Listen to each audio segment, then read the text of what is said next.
सरस्वती देवे गौरवाणी प्रचारिणी निर्विशेष शून्यवादी पाशाद्य सदारिणी जय श्री कृष्ण चैतन्य प्रभु नित्यानंद श्री अद्वैत गदाधर श्रीवासादि गौरभक्त वृंदा हरे कृष्ण कृष्ण कृष्ण हरे हरे हरे राम राम राम हरे हरे. हरे कृष्ण प्रभु. थैंक यू प्रभु. हरे कृष्ण प्रभु. इनमें நீங்களே படிச்சிருங்க பிரபு. हरे कृष्ण. हरे कृष्ण. சரி, நானும் ஒரு சின்ன மங்களாச்சரம் பண்ணிடுறேன். ஓம் நமோ பகவதே வாசுதேவாய. ஓம் நமோ பகவதே வாசுதேவாய. ஓம் நமோ பகவதே வாசுதேவாய. ஓம் சக்தி. ஹரே கிருஷ்ணா. வந்திருக்க எல்லாருக்கும் நமஸ்காரம். ஹரே கிருஷ்ணா மாதாஜி பிரபு. அத்தியாயம் 3 கர்ம யோகம், அதாவது செயலின் யோகத்தை நம்ம பார்க்கிறோம். ஹரே கிருஷ்ணா. அதற்கு முன்னாடி இந்த நிகழ்ச்சி ஏற்படுகிற ஸ்ரீ ஸ்ரீ ராதா கோவிந்தா இஸ்கான் பெங்களூருக்கு நம்ம அனைவரு சார்பாக ஒரு சின்ன பிரார்த்தனை. जय श्री कृष्ण चैतन्य प्रभु नित्यानंद श्री अद्वैत गदाधर श्रीवासादि गौरभक्त. हरे कृष्ण कृष्ण कृष्ण हरे हरे हरे राम राम राम. நாம இன்னைக்கு 19வது பதம் நம்ம இன்னைக்கு பார்க்க வேண்டியிருக்கு. சரிங்களா? நேராக ஸ்லோகத்துக்கு போயிடலாம்.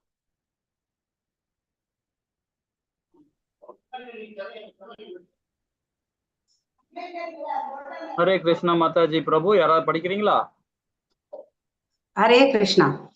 तस्मात् असक्ता सततं कार्यं कर्म समाचर असक्तो ह्याचरन् कर्म परम आपनोति पुरुषः. हरे कृष्ण. हरे कृष्ण माताजी. हरे कृष्ण. இந்த பதம் அதாவது செயலின், அதாவது எனவே செயலின் பலன்களை பற்றுதல் கொள்ளாமல் கடமைக்காக செயல்படுவாயாக. பற்றின்றி செயலாற்றுவதால் ஒருவன் பரத்தை அடைகிறான். இந்த அத்தியாயத்துல வந்து பாத்தீங்கன்னா எல்லா ஸ்லோகமும் ஒண்ணு போல தெரியாம தெரியும். ஆனா ஒன்னொன்னுக்கு பத்தி நிறைய விளக்கம் பகவான் கொடுக்குறாரு. என்ன பற்றற்ற, இது முக்கியமா இந்த பகவத்கீதை முக்கியமா நம்ம மெயின் சாராம்சமா நம்ம என்ன எடுத்துக்கிறோம்னா பற்றற்ற தன்மையா நம்ம செய்யணும் அப்படின்னு நம்ம எடுத்துக்கிறோம் இல்லைங்களா? அதுல ஒரு ஸ்லோகத்துக்கும் ஒரு உதாரணமா நம்ம கொடுத்துட்டு வர்றாரு. இல்ல அதாவது செயலின் பலன்களை பற்றுதல் கொள்ளாமல் கடமைக்காக செயல்படுவாயாக. பற்றின்றி செயல்படுகிற ஒருவன் பரத்தை அடைகிறான். அப்ப நம்மளுடைய ஆச்சாரி பாருங்க, சில பிரபுபாதா என்ன அற்புதமா கொடுக்குறாரு பாருங்க. அப்படிப்பட்டவர்கள் எப்படி செயல்படுகிறார்கள், அதோட விளக்கம் நம்ம கொடுக்குறாரு பாருங்க. பலன்களை பற்றி இல்லாமல் கடமைக்காக தகுந்த வழிகாட்டில் கீழ் பகவான் கிருஷ்ணருக்காக, இந்த பகவான் அதாவது வழிகாட்டில் கீழ் கிருஷ்ணருக்காக செய்யறது. நமக்காக செய்யும் போதுதான் நம்ம பந்தப்படுறோம். இதுக்கு பகவானுக்காக செய்யும்போது நம்ம பந்தப்பட மாட்டோம் இல்லைங்களா? அதே பௌதிகவாதிகள் பார்த்தீங்கன்னா மித்தியாசாரா மாதிரி, இப்ப நம்ம படிச்சோமே 14-15 படிச்சோம்ல, மித்தியாசாரா மாதிரி செயல்படுவாங்க. ஸோ போலி மனிதர்கள் மாதிரி. ஸோ அந்த மாதிரி செயல்பட நம்ம கண்ணுக்கு அவங்கள நமக்கு ஏறெடுத்தோட பார்க்க வேணாம், அவங்கள பத்தி பேசக்கூட வேண்டாம். பகவானுடைய அனுகிரகத்தோட அவர் வழிகாட்டில், அவர் நம்மளோட குருமார்கள் இருக்காங்க, அவங்க குருமார்கள் வழிகாட்டல் பிரகாரம் நம்மளுடைய செயல் பண்ணணும். இல்லை பற்றற்ற தன்மையை நம்ம செயல்படணும். இதே வந்து இது பகவத்கீதை 18 அத்தியாயத்துல 63ல அர்ஜுனன் வந்து சரணாகதி அடைகிறான் பகவான் கிட்ட. சரணாகதி இல்ல, பகவான் சொல்றார் அவங்ககிட்ட, அர்ஜுன்கிட்ட சொல்றார், எல்லா ஞானத்தையும் கொடுத்துட்டேன் அர்ஜுனா அவனுக்கு, இனி வந்து நீ தான் செயல்படணும் அப்படின்றார். நீ போர் பண்ணது உன்னுடைய சாய்ஸ்ன்னு சொல்லி விட்டுட்டார். சுதந்திரம் கொடுத்துருக்காரு இல்லையா? அதனால அந்த சுதந்திரம் அவர் கொடுத்துட்டார். அதுக்கப்புறமா ஒரு அடுத்த 64, 65, 66 இந்த மாதிரி சொல்லிட்டே வரும்போது பாத்தீங்கன்னா அடுத்த பாகத்துல அவருக்கு வந்து உன்னுடைய பாவத்தெல்லாம் நான் போக்குறேன், நீ எழுந்து செயல்படுன்றார்.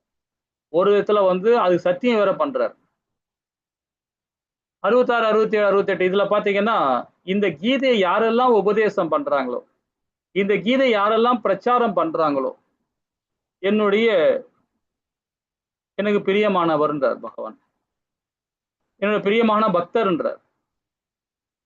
அப்போ நம்ம இந்த கீதையை படிக்கிறோம், இது உள்வாங்குறோம், நம்ம செயல்படுறோம். அதோட நம்முடைய கர்மத்தை நம்ம வந்து பாவ கர்மத்தை போக்குறதுக்காக நம்ம படிக்கிறோம்னு நினைக்க கூடாது. இதை படிச்ச பிறகு, இதை உணர்ந்து செயல்பட ஆரம்பிச்ச பிறகு நம்மளால முடிஞ்சதுக்கு அடுத்தவங்களுக்கு இந்த கீதையை கொண்டு போய் சேர்க்கணும். அதுதான் நம்மளுடைய செயலா இருக்கணும். அதுதான் நம்மளுடைய வாழ்வியல். அதுதான் வாழ்வியல் சொல்லும்போது அதுதான் சனாதனம் சொல்லப்படுது.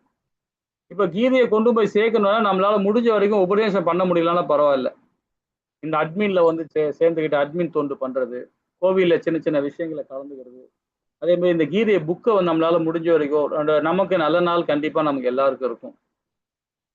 வருஷத்துல ஒரு நாள் கண்டிப்பா ஏதோ ஒரு நாள் வரும் இல்லைங்களா? அந்த நாள்ல இப்போ யாருக்காவது 2 பேருக்கு 3 பேருக்கு புக் வாங்கி பகவத்கீதையை புக் வாங்கி உண்மை புக் வாங்கி தானம் கொடுக்கலாம்.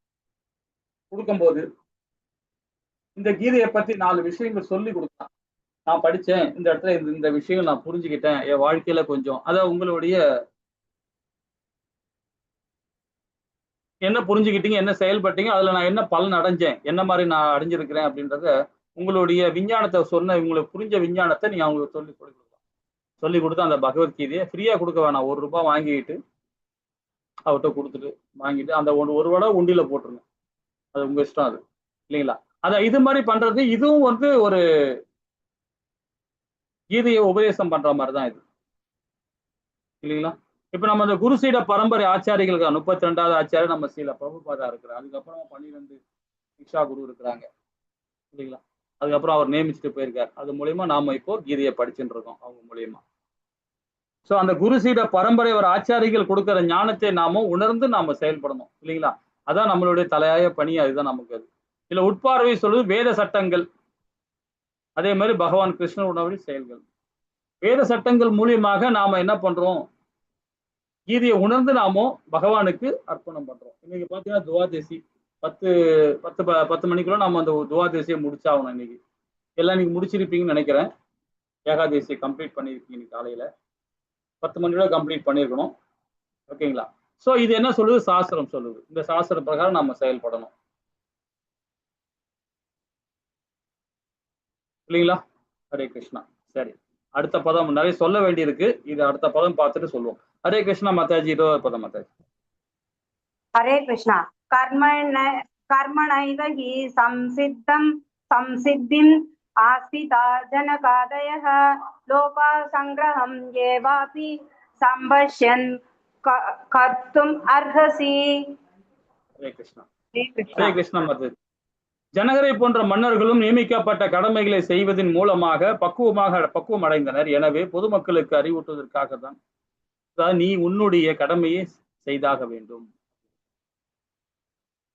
ஜனகர் என்ன பண்றார், யாராவது சொல்ல முடியுமா? இங்க சொல்ல வர்றாரு, ஜனகர் போன்ற மன்னர்கள் நியமிக்கப்பட்ட கடமையை செய்வதன் மூலமாக பக்குவம் அடைந்தனர். ஜனகர் அப்படி என்ன பண்ணார்? எது கேட்கறேன்னா அடுத்த பதத்தோட சாராம்சம் இதுல இருக்கு, அதுக்காக தான் கேட்கிறேன். ராமருடைய அப்பா தானே ஜனகர் மகாராஜா. சொல்லுங்க மத்த. மனைவிக்கு வாக்கு கொடுக்கறலாம், வரம் கேட்கும்போது பின்னால வாங்கிடுதானே அந்த அம்மா சொல்லுவாங்க. அப்படி இருக்கும்போது ராமர் காட்டுக்கு அனுப்பிட்டு அப்படின்னு சொல்லி தாமகன் பரதன் அரசாளனும் சொல்றாங்க. இக்கட்டான சூழ்நிலையில மாட்டிக்கிட்டா, 2 கட்ட நிலையில வரம் கொடுக்குது. ஓகே, நன்றி. ஹரே கிருஷ்ணா. ஹரே கிருஷ்ணா மாதாஜி. வேற யாராவது சொல்ல முடியுமா? மாதாஜி சொன்னாங்க. ஹரே கிருஷ்ணா. ஒரு தடவை வந்து அவருக்கு வந்து ஏதோ உபதேசம் நடந்துட்டு இருந்தது, சத்சங்கம் மாதிரி ஏதோ பண்ணிட்டு இருக்கும்போது எங்கேயோ நெருப்பு பிடிச்சதுன்னு அந்த கிரேட் பீப்புள்ஸ் எல்லாருமே உட்காந்து அவருக்கு வந்து உபதேசம் கொடுத்துட்டு இருந்தா. அப்ப இவரும் உட்காந்து கேட்டுட்டு இருந்தார். எல்லாரும் கேட்டுட்டு இருக்கிறச்ச திடீர்னு அங்க ஊர்ல நெருப்பு பிடிச்சுன்றதுனோடனே எல்லாரும் ஓடி போனாலாம். ஐயோ நெருப்பு பிடிச்சுன்றது, போய் அணைக்கணுமே எல்லாரும் ஓடி இருக்கா. அப்போ இவர் மட்டும் எந்த ஒரு இதுவும் இல்லாம அவர் பாட்டுல உட்காந்து அந்த உபன்யாசத்தை கேட்டுட்டே இருந்தார். அப்படின்னா அந்த ஸ்டோரியா? இல்ல நான் ஸ்டோரிக்காக நான் கேட்கல. ஜனகர் மன்னர்கள் நியமிக்கப்பட்ட கடமையை செய்வதன் மூலமாக அவர் எதுவா இருந்தாலும் பரவாயில்ல, நான் வந்து என் டியூட்டியை பெர்ஃபார்ம் பண்ணிட்டேன், so I don't care about something else அப்படின்ற மாதிரி அவர் அந்த பகவத் ஸ்மரணையிலேயே அதை கேட்டுட்டு இருந்தார் அப்படின்ற ஒரு கான்டெக்ட்ல இந்த கதையை நான் கேட்டிருக்கேன். ஹரே கிருஷ்ணன். அவ்வளவு அதுதான் கேட்கிறேன். இப்ப ஜனகர் பாத்தீங்கன்னா அவருடைய கடமையை அவர் கரெக்டா பண்ணிடுறாரு. இப்ப ஜடபாரதர் இருக்கிறாங்க, எவ்வளவு பேரு நம்ம இப்ப ஸ்ரீமத் பாகவத்துல எவ்வளவு விஷயங்கள் நம்ம படிச்சிருக்கோம், எவ்வளவு ஸ்டோரிகளை படிச்சிருக்கோம். இன்னும் நிறைய ஸ்டோரி சொல்ல வேண்டியிருக்கு. இந்த 3 அத்தியாயத்தை முடிச்ச உடனே 4வது அத்தியாயத்துல போடும்போது சொல்லலான்னு இருக்கேன். இதுலயே படிப்போம், சொல்லுவோம். இது ஜனகர் போன்ற மாமன்னர்கள்லாம் வந்து பாத்தீங்கன்னா அவங்க கடமையை அவங்க சரிவர பண்ண, அதனாலதான் வந்து ஒரு ராமபிரான் பாத்தீங்கன்னா ரொம்ப அற்புதமா வந்து அவருடைய லீலை அற்புதமா பண்ண முடிஞ்சது. இது இல்லாம வந்து பாத்தீங்கன்னா அதுக்கப்புறமா வந்த மன்னர்கள் தான் வந்து சரியா வர வந்து அந்த வேதங்களை சரியா ஃபாலோ பண்ணல. ராமபிரான் முடிஞ்ச பிறகு அவருடைய அவதாரம் முடிச்சுட்டு கிளம்பிட்டாரு. அதுக்கப்புறம் ஒரு குறிப்பிட்ட ஒரு 1,00,000 ஆண்டுகள் பிறகு வந்து பாத்தீங்கன்னா குழப்பங்கள் வர ஆரம்பிச்சிடுது. அதை சரியா ஃபாலோ பண்ணல, கீதையை யாரும் ஃபாலோ பண்ணல, வேதங்களை யாரும் ஃபாலோ பண்ணல. அப்பதான் நிறைய பிரச்சனைகள் வந்தது. அது எதுக்காக வருது அப்படின்னு பாத்தீங்கன்னா, நான் பெரிய ஆளா நீ பெரிய ஆளா, குடும்பத்துக்குள்ளாரியே சமுதாயத்துல ஒரு பக்கம் இருந்தாலும் குடும்பத்துக்குள்ளேயே ஆரம்பிச்சிடுறாங்க. தனி மனித ஒழுக்கம் இல்லாம ஆரம்பிச்சிடுறாங்க. அடுத்தவங்க வீட்டுல பிரச்சனை, நம்ம வீட்டுல பிரச்சனை, இப்படியே மத்தவங்க பிரச்சனையே பார்த்து பார்த்து பார்த்து அவங்க பக்குவம் இல்லாம இருக்கிறாங்க. அப்ப அந்த கீதையை உணரல. அவங்க கீதையை உணர்ந்திருந்தாங்கன்னா அந்த அடுத்தவங்க பிரச்சனை நம்ம பிரச்சனை நினைப்பாங்க இல்லைங்களா? இப்ப ஜனகர் என்ன பண்றாரு, அவருக்கு நியமிக்கப்பட்ட கடமையை கரெக்டா ஃபாலோ பண்றாரு. அது மாதிரி நமக்கு நமக்கெல்லாம் வந்து ஒரு நமக்குன்னு ஒரு வேத சட்டங்கள்ல கொடுத்துருக்காங்க. இது இப்படிதான் நீ செயல்படணும், இப்படிதான் இருக்கணும்னு வேத சட்டங்கள் கொடுத்துறாங்க. அந்த சாஸ்திர பிரகாரம் நம்ம ஃபாலோ பண்ணணும். முக்கியமா நம்ம அதுதான் நம்ம செய்யணும் இல்லைங்களா? அதாவது பேச்சுவாக்கு ஒரு இது இருக்கு, அதாவது ஆன்மீகம் இருக்கு. பேச்சுவாக்கு சொல்ல போறா நம்ம முன்னோர்கள், நம்ம தாய் தந்தர்கள், முப்பாட்டனார்கள் அவங்க ஒன்று சொல்லிட்டு போவாங்க. குலதெய்வம் இப்படி கும்பிடணும், இந்த சாமி இப்படி கும்பிடணும், அந்த சாமி இப்படி கும்பிடணும், இந்த கோவிலுக்கு இப்ப கும்பாபிஷேகம் வரும், இந்த கோவில் இப்படி வரணும் அப்படின்னு சொல்லி நம்ம முன்னோர்கள் சொல்லியிருப்பாங்க. ஏன்னா அதுலயும் தவறு இருக்கு, அதுலயும் நிறைய தவறுகள் இருக்கு, நிறைய தவறுகள் இருக்கு சொல்ல போனா. குறிப்பா பண்ண நம்ம கோயிலுக்குள்ள போறதே வந்து நிறைய செயல்பாடுல வந்து நிறைய பேருக்கு தெரியல. கோவில்ல போய் எப்படி பகவானுக்கு நாம பக்தி கொடுக்கணும், கோவில்ல போனா நம்ம என்ன மாதிரி செயல்படணும். இப்ப பாத்தீங்கன்னா எங்க பார்த்தாலும் எல்லா கோவிலுமே, பெரும்பாலும் சிவன் கோயில்ல பாத்தீங்கன்னா செவுத்துல எங்க பார்த்தாலும் கிறுக்கி வச்சிடுறாங்க. கையில போகும்போது ஒரு அகல் வாங்கி போயிடுறாங்க, நெய் விளக்கு வாங்கி போடுறாங்க. இல்ல சனி பகவானுக்கு போய் அங்க போய் எள்ளு எண்ணெய் ஏத்தணும்னு சொல்லிட்டு அங்க போய் அதுக்கு ஒரு பெரிய கோயில் பார்த்தாங்க. இவங்க சொல்லி சொல்லி கேட்கவே மாட்டேன்றாங்கப்பா அப்படின்னு சொல்லிட்டு ஒரு டேபிள் வச்சு விட்டாங்க. வச்சுட்டு அங்க போய் நெய் தீபம் ஏத்துறது, எள்ளு எண்ணெய் ஏத்துறது, இந்த மாதிரி ஏற்றி விடுறது. அதுல என்ன ஒரு மார்க்கை ஒண்ணு செவுத்துல டொயின்னு ஒண்ணு போட்டு வைக்குது, நான் இன்னைக்கு வந்திருக்கேன் எதுக்கு பகவானுக்கு சொல்றாங்க அவங்க. இது மாதிரி செவுத்துல அசிங்கம் பண்ணிட்டு வராங்க. இதெல்லாம் செய்யவே கூடாது, எந்த வேதத்திலுமே சொல்லப்படல. அது பகவானுக்கு தெரியாதா நம்ம என்ன பண்றோம் ஏது பண்றோன்னு? தேவர்கள்லாம் எதுக்கு இருக்கிறாங்க, நம்ம பார்த்துக்கிட்டே இருக்கிறாங்க. நமக்குள்ளேயே இருக்கிறார் பகவான், அவரும் பார்த்துக்கிட்டே இருக்கிறார். எல்லாம் அறியாமையில இருக்கிறோம். அறியாமை சொல்றது அசூர குணம் தான். அது அந்த இடத்த நாம எல்லாமே இருக்கிறோம். சில பேர் பார்த்தீங்கன்னா கோயில் கோபுரம் உள்ள போகும்போதே பார்த்தீங்கன்னா தலைவாசல் இருக்கும், கோபுரத்து வாசல் இருக்கும். அந்த வாசலுக்கு தலையை கையை வச்சுட்டு கும்பிட்டு உள்ள போவாங்க. ஆக்சுவலா கும்பிடக்கூடாதுன்னு வேதமே சொல்லுது. வேதமே என்ன சொல்லுதுன்னா தலைவாசல்ல போகும்போது கீழே படியை கும்பிடாதீங்க, தொட்டு கும்பிடாதீங்கன்னு சொல்லுது. ஆனா நம்ம என்ன பண்றோம், நம்ம தொட்டு கும்பிட்டு தான் போறோம். அதே மாதிரி பார்த்தீங்கன்னா பகவானுக்கு விக்கிரகத்துக்கும் பலிபீடத்துக்கு நடுவுல எங்கேயுமே வணங்கக்கூடாது சொல்லுது. அங்கதான் நம்ம கையை தூக்கிட்டு வணங்கும், அப்படியே கை தூக்கி நிற்போம்.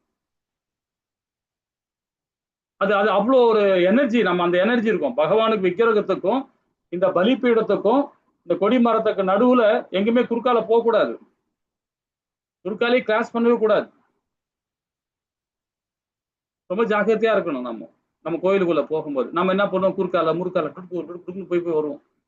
அது மாதிரி செய்யவே கூடாது. அதே மாதிரி வந்து பாத்தீங்கன்னா அந்த கொடி மரத்துல எப்படி கும்பிடணும், அந்த பலிப்பீடத்துல எப்படி நம்ம பகவானுக்கு எப்படி முத்திரை எந்த முத்திரை வச்சு வணங்கணும், அது கூட நிறைய பேருக்கு தெரியல. பகவானுக்கு வலது பக்கத்துல விழுந்து வணங்கணும்னு தெரியுமா? சில மாதாஜிக்கு நான் பார்த்துருக்கேன், நிறைய பேர் இடது பக்கத்துல விழுந்து கும்பிடுவாங்க. பிரபுஜி இங்க கும்பிடுவாங்க வலது பக்கத்துல, மாதாஜி இடது பக்கத்துல கும்பிடுறாங்க. சில பேர் தெரியாம இருக்கிறாங்க. இதெல்லாம் சாஸ்திரம், இதெல்லாம் ஃபாலோ பண்ணணும் இல்லைங்களா? நந்தி பெருமானுக்கிட்ட போய் காதுல போய் ஓதுவாங்க, காதுல போய் சொல்லுவாங்க. நந்தி பகவானுக்கு போய் என்னென்னமோ நிறைய புதுசு புதுசா பண்றாங்க. இப்போ விளக்கு கோவில்ல வந்தனாவே மூலஸ்தானத்துல ஒரு விளக்கு எரியும். அதுதான் ரொம்ப இம்பார்ட்டன்ட். அதுதான் இம்பார்ட்டன்ட். வேற எங்கேயுமே விளக்கு எரியக்கூடாது. நம்ம கோவில்ல பாருங்க, எங்க பார்த்தாலும் குட்டி குட்டி குட்டி குட்டியா விளக்கு ஏற்றி விட்டுறாங்க. இப்ப என்ன பண்றாங்க, முதலே பரவாயில்ல சின்ன சின்ன அகல் வாங்கி வச்சிருந்தாங்க. இப்ப என்ன ஆச்சு பாத்தீங்கன்னா அதுக்கப்புறம் எலுமிச்சை பழம் வந்தது. எலுமிச்சை பழத்தை கட் பண்ணி, அதையும் கத்தி வச்சு கட் பண்ணவே கூட எலுமிச்சை பழத்தை, இல்லைங்களா? நிறைய பேர் தெரியும் நினைக்கிறேன். எலுமிச்சை பழத்தை வந்து கொட்டையை கட் பண்ணாவே தோஷம் அது. அது கோவில வச்சு கட் பண்ணவே கூடாது, தோஷம் அது. ஆனா என்ன பண்றாங்க, கோவில வச்சு ஒரு எலுமிச்சை பழத்தை வாழ்ந்து நல்லா பிடிஞ்சி சாரை எடுத்து அது கொட்டையை அமுக்கி, கொட்டையை அமுக்கினாவே நமக்கு தோஷம் அது. அந்த கொட்டையை அமுக்கி பிதிக்கி அதை இது பண்ணி அதை தொன்னி ஆக்கி அதுல ஒரு நெய்யை ஊத்தி திரிய ஊத்தி பகவானுக்கு இப்படி காட்டுறாங்க, இப்படி காட்டிட்டு வைக்கிறாங்க. இப்போ விளக்கு அகில் விளக்கு வந்தது, அதுக்கப்புறமா வந்து எலுமிச்சை பழம் வந்தது. இப்ப என்ன பண்ணி பூசணியை கொண்டாண்டாங்க, இவ்வளோ பெரிய காய். அதுல கொட்டையெல்லாம் எடுத்துட்டு எல்லாத்தையும் எடுத்துட்டு அதுல நெய்யை ஊத்தி என்னென்னமோ ஊத்தி அப்புறம் மாவு என்னென்னமோ பண்றாங்க கோயில் எடுத்தாந்து. அது மாதிரிலாம் செய்யவே கூடாது. இது யாரு இது எந்தத்திலயும் வேதங்களை சொல்லப்படவே இல்லை, உபநேசங்கள் எந்தத்திலையும் சொல்லப்படவே இல்லை. பகவான் சொல்ல ஒரே ஒரு விளக்கு மட்டும் எரியணும், எங்க மூலஸ்தானத்துல மட்டும் எரியணும். ஏன் அது எரியணும்னு பாத்தீங்கன்னா, பஞ்சதந்திரம் அதாவது பஞ்ச பூதங்களான நெருப்பு வந்து அங்க இருக்கணும். ஏன்னா பகவான் விக்கிரகத்துக்கு மேல அந்த கோபுரம் வந்து இந்த கூம்பு வடிவில் இருக்கணும், அந்த இந்த டைப்ல இருக்கணும். அந்த டைப்ல இருக்கும்போது பாத்தீங்கன்னா அந்த கோபுர தலைவாசல் இருந்து மேல இருந்து வர எனர்ஜி, அந்த எனர்ஜி வந்து பகவான் விக்கிரகத்து மேல படணும். அப்போ அந்த பஞ்சபூதங்களான அந்த நெருப்பு அங்க இருக்கணும். நம்ம எதுக்கு பகவான் விக்கிரகத்துக்கு மேல என்னென்ன அபிஷேகம் பண்றோம் பாருங்க, தேன் அபிஷேகம் பண்றோம், பால் அபிஷேகம் பண்றோம், தயிர் அபிஷேகம், இதெல்லாம் வந்து ஒரு கெமிக்கல். அந்த விக்கிரகத்துக்கு மெருகூட்டுறோம், நாம எனர்ஜி கொடுக்குறோம் அந்த விக்கிரகத்துக்கு, இதெல்லாம் சயின்ஸ். அதே மாதிரி இந்த கூம்பு வடிகளை ஏன் நம்ம கோபுரத்தை வைக்கிறோம்னா அங்கிருந்து வர எனர்ஜி நேரா பகவானுக்கு விடும். அந்த கலசத்துக்கு மேல உள்ள கோபுரத்துக்கு மேல கலசத்துல இருந்து வந்து அந்த எனர்ஜி அப்படியே நேரா பகவானுக்கு வரும். அப்ப அந்த பூலாம் வந்து புஷ்பம்லாம் வந்து பாத்தீங்கன்னா அதெல்லாம் ஒரு முக்கியமான விஷயம். அதெல்லாம் அது நம்ம அதெல்லாம் பகவானுக்கு அலங்காரம் பண்ணி எல்லாத்தையும் பண்ணி அப்ப திரையை மூடிடுவாங்க, மூடிட்டு அபிஷேகம் எல்லாம் முடிஞ்சு திரையெல்லாம் மூடிட்டு வச்சுட்டு பகவானுக்கு நெய் வச்சு அந்த இது பண்ணும்போது ஆராய்ச்சி எடுக்கும் போது திறப்பாங்க. அப்ப அந்த நேரத்துல நம்ம பகவானுக்கு எங்க கை வச்சிருக்கணும், சில பேர் இங்க வைப்பாங்க, சில பேர் மூஞ்சி நேரம் எப்படி வைப்பாங்க, எங்கெங்க வைக்கிறாங்க. ஆக்சுவலா அங்க வைக்கவே கூடாது. எங்க வைக்கணும் கை வைக்கணும்னா இந்த ரெண்டு மாருக்கு நடுவுல இங்க வைக்கணும் கையை, மாதாஜி பிரபுஜி இங்கதான் வைக்கணும். பகவானுக்கிட்ட விக்கிரகத்துக்கிட்ட இப்படிதான் வைக்கணும். மௌத்து நேரம் வைக்கிறது பெரியவங்களுக்கு வைக்கணும், நம்மள முன்னோர்களுக்கு இங்க வைக்கணும். கொடி மரத்துக்கிட்ட இங்க கொடி மரத்துக்கிட்ட இங்க தூக்கி வைக்கணும். உள்ள கோயில் உள்ள பகவானுக்குள்ள வரும்போது இங்க வச்சணும், மார்பு கிட்ட தான் கை வைக்கணும், ஹேண்டில். அப்பதான் வந்து நம்முடைய இதுக்கு வைக்கணும், ஹார்ட்டுக்கு நல்ல கரெக்டா டைரக்டா அந்த எனர்ஜி வரும். வேற எங்கேயுமே நம்ம எனர்ஜி கொடுக்க கூடாது. அந்த எனர்ஜி அதை ஓபன் பண்ண உடனே நேரா எனர்ஜி நம்ம மேல அடிக்கணும். அது அபிஷேகம் பண்ணி ஆராய்ச்சி எடுக்கும் போது நம்ம அந்த இடத்துல அவ்வளவு வெயிட் பண்ணி நம்ம பகவானை பார்க்கணும், தரிசிக்கணும், சரிங்களா? இதெல்லாம் நிறைய விஷயங்கள் இருக்கு. அப்ப அந்த இடத்துல பேசுறது, அப்புறம் அந்த கல்யாண ஃபங்க்ஷனை வச்சுக்கிட்டு அங்க கோவிலே கல்யாண ஃபங்க்ஷன் பண்றது, அப்புறம் பொண்ணு பார்க்க வர வைக்கிறது, மாப்பிள்ளையை பார்க்க வர வைக்கிறது, இந்த மாதிரி எல்லாம் கோவில்ல பண்றாங்க. இப்பெல்லாம் நடக்குது அந்த மாதிரி எல்லாம். சமுதாயமும் அது மாதிரி ஆயிடுச்சு. அது என்ன கல்யாண மண்டபமா அது? அப்புறம் அந்த காலத்துல வந்து எப்படி பண்ணுவாங்கன்னா கோவிலுக்குள்ள பண்ணுவாங்க. எப்படி பண்ணுவாங்கன்னா வெளியே வந்து அதுக்குன்னு ஒரு வரண்டா வச்சிருக்காங்க, அந்த வரண்டால தான் பண்ணுவாங்க. அந்த மாதிரி எல்லாம் சம்பிரதாயம் இருந்தது. இப்ப எல்லாமே அப்படியே உள்டாவாகி போச்சு, இல்லைங்களா? சோ இதெல்லாம் நம்மளுடைய கடமை, இதெல்லாம் நம்மளுடைய சாஸ்திரம். இந்த சாஸ்திரம் நம்ம கரெக்டா நம்ம ஃபாலோ பண்றோம். கொடி மரத்துக்கிட்ட எப்படி வணங்கணும் சில பேர் தெரியாம என்ன பண்றாங்க, கையை இப்படி கும்பிடுறாங்க, இப்படி கும்பிடுறாங்க. அப்புறம் நந்தி பகவான்கிட்ட போய் சொல்றாங்க, கருட பகவானோட காதுல போய் இப்படி சொல்றாங்க, என்னென்னமோ சொல்றாங்க. அவங்க என்னமோ குறைய சொல்றாங்களா என்ன சொல்றாங்கன்னு தெரியல, என்னென்னமோ சொல்லிட்டு இருக்காங்க. விக்கிரகத்தை தொடவே கூடாது. யாருக்கோ விக்கிரகம் தொடுவா? உள்ள இருக்க அந்தனர் மட்டும்தான் அவருக்கு தகுதி இருக்கு. யாருக்குமே விக்கிரகம் தொடர்ந்து அதிகாரமே கிடையாது. ஏன்னா அவர் சுத்தப்படுத்திக்கிறாரு. அவர் சுத்தப்படுத்திக்கிட்டு அதுக்கு எவ்வளவு ஆச்சாரம் இருக்கு, அந்த ஆச்சாரத்தை ஃபாலோ பண்ணணும், இல்லைங்களா? அது முத்திரையெல்லாம் இருக்கு, இல்லைங்களா? சூரிய முத்திரை இருக்கு, எவ்வளவு முத்திரை. அந்த முத்திரை எல்லாம் செஞ்சு அவங்க ஃபாலோ பண்ணி அதை பண்றாங்க. ஆனா இவனா நந்தி பகவான்கிட்ட போய் டொடன்னு சொல்றது, கருட பகவான்கிட்ட போய் சொல்றது, சனீஸ்வர பகவான்கிட்ட போய் காதண்ட போய் சொல்றது, இதெல்லாம் தொட்டு பண்றாங்க. அது பலனே கிடையாது, சும்மா அது பேருக்கு பண்றதுதான். சனி பகவான் வீட்டுல இருந்தே பண்ணலாம். நீலஞ்சனி சாமபாசம் ரவி புத்திரம் யாமகராஜன் சுவாய மாதாண்ட சம் நம்பி சனிச்சரம் பகவான், அது சனி பகவான் சோத்திரம், அது சொன்னாவே போதும். அழகா குளிர்ந்துருவார் சனி பகவான். இந்த கையில கொடுக்க இந்த கையில் தெரியாது சொல்லுவாங்க. சனி பகவான் கொடுக்குற பவர் பாத்தீங்கன்னா இந்த கையில கொடுக்க கையில் தெரியாது, அந்த மாதிரி கொடுப்பாரு சனி பகவான். ஆனா குடும்பத்துல அதே மாதிரி பிடிங்க தருவார். இது மாதிரி நிறைய விஷயங்கள் இருக்கு. அது எப்படி வரும்? சாஸ்திரம், சம்பிரதாயம் இல்லைங்களா? அதை பத்தி சொல்லிட்டே போலாம். இப்ப ஜனகர் வந்து ரொம்ப அழகா வந்து அவருடைய கடமையை அவர் கேட்டார். அதே மாதிரி அவருடைய நம்ம என்ன தகுதி இருக்கு, அந்த தகுதிக்கு தகுந்த மாதிரி நம்ம என்ன வர்ணம் இருக்கு, அந்த வர்ணத்துக்கு தகுந்த மாதிரி அவரோட கடமையை செய்யறார். அவர் கட்டுப்பாட்டை கரெக்டா ஃபாலோ பண்றாரு. அது போலதான் தனி மனித ஒழுக்கத்தை பத்தி இந்த பதத்துல கொடுக்குறாரு 21ல. படிப்போமா? ஹரே கிருஷ்ணா மாதாஜி. हरे कृष्ण। यत् आचरति श्रेष्ठस्तत्तत् एव तरो जनः स यत् प्रमाणं कुरुते लोकस्तत् अनुवर्तते। हरे कृष्ण। ஹரே கிருஷ்ணா மாதாஜி. இந்த பதம் பாருங்க, பெரிய மனிதன் எத்தகைய செயல் செய்கிறானோ அதையே பொதுமக்கள் பின்பற்றுகின்றனர். தன் செயல்களுக்கு எந்த தரத்தை ஓமையை வைத்து காட்டுகிறானோ அதையே உலகம் முழுவதும் பின்பற்றுகிறது. பெரிய மனிதன் சொல்றோம், நான் பெரிய மனுஷெல்லாம் விட்டுருங்க, வெளியே ஆளு யாரும் சொல்ல வேண்டாம். நம்ம வீட்டுல நாம தான் பெரிய மனுஷன். மனைவியா இருந்தாலும் சரி, கணவனா இருந்தாலும் சரி, நம்ம தான் வீட்டுல மூத்தவங்க, வீட்டுல பெரியவங்க இல்லைங்களா? அப்போ அவங்க எப்படி இருக்கணும்னு பாருங்க. கணவர் எப்படி இருக்கணும், அந்த வீட்டோட தலைவர் எப்படி இருக்கணும் பாருங்க. தனி மனித ஒழுக்கத்தோடு அவர் இருக்கணும். அவரை பார்த்தீங்கன்னா அந்த பிள்ளைகள் அவளை பார்த்து அவங்க வந்து ஹீரோவா அவங்கள வச்சு அந்த எப்படி இருக்கிறாரோ, அப்பா எப்படி இருக்கிறாரோ அதே மாதிரிதான் பிள்ளைகளும் அதை பார்த்து ஃபாலோ பண்ண ஆரம்பிச்சிருவாங்க இல்லைங்களா? கீதையை படிக்கிறது ஒரு பக்கம், வேதங்களை படிக்கிறது ஒரு பக்கம், அது ஒரு பக்கம் இருந்தாலும் தனி மனித ஒழுக்கம் ஒண்ணு இருக்கணும். பேரண்ட் கண்டிப்பா அதை ஃபாலோ பண்ணணும். அப்பதான் தன்னுடைய பிள்ளைகள் கரெக்டா அதை ஃபாலோ பண்ணும்.